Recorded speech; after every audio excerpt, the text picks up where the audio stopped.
ওরা বলে কি কোরআনের আইন দিয়ে দেশ চালাবে। দেশ তো আর বাপের 35 সম্পদ।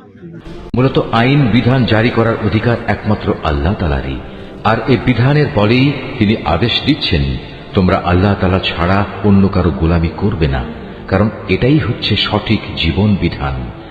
তাদের অধিকাংশ মানুষই আল্লাহ তাআলার উপর ঈমান আনে না, তারা আল্লাহ তাআলার সাথে শিরক করতেই থাকে।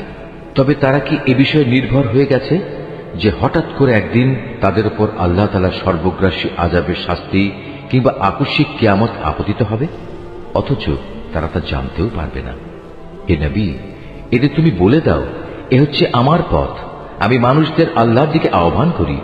আমি ও আমার অনুসারীরা পূর্ণাঙ্গ সচেতনতার সাথেই এই পথে আহ্বান জানাই। আল্লাহ তাআলা মহান, পবিত্র, এবং আমি কখনো মুশরিকদের অন্তর্ভুক্ত নই। তোমার আগে বিভিন্ন জনপদে যত নবী আমি পাঠিয়েছিলাম তারা সবাই তোমার মতো মানুষই ছিল। আমি তাদের উপর ওহী নাজিল করতাম। এরা কি আমার জমিন পরিভ্রমণ করেনি?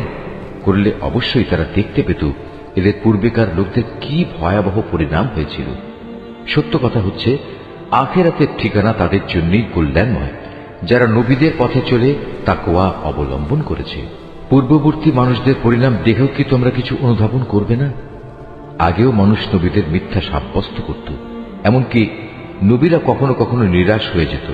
তারা মনে করত তারা বুঝি সাহায্যের প্রতিশ্রুতিতে মিথ্যাবাদী সাব্যস্ত হয়ে যাবে। তখন হঠাৎ করেই তাদের কাছে আমার সাহায্য এসে হাজির হল। তখন আমি যাকে চাইলাম তাকে শুধু আযাব থেকে নাজাত দিলাম, আর নাফরমান জাতির উপর থেকে আমার আযাব কেউই রোধ করতে পারে না। অবশ্যই অতীতের জাতিসমূহের কাহিনীতে জ্ঞানবান মানুষদের জন্য অনেক শিক্ষা রয়েছে। কোরআনের এসব কথা কোনো মন গড়া গল্প নয়, বরং এ হচ্ছে তারই স্পষ্ট সমর্থন যে আসমানি কিতাব তাদের কাছে আগে থেকেই মজুদ রয়েছে, বরং তাতে রয়েছে প্রতিটি বিষয়ের বিস্তারিত ও সঠিক ব্যাখ্যা। সর্বোপরি এতে রয়েছে ঈমানদার মানুষদের জন্য হেদায়েত ও রহমত।